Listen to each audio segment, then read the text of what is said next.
Terkait kemudian gagalnya Piala Dunia Usia 20 diselenggarakan di Indonesia, saya sebagai supporter ya utamanya merasa kecewa. Kekecewaan ini memang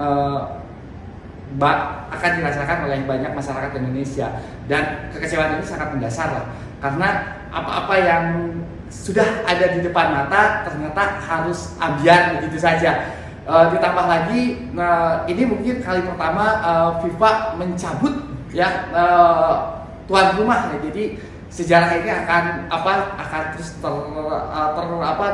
terngiang-ngiang lah.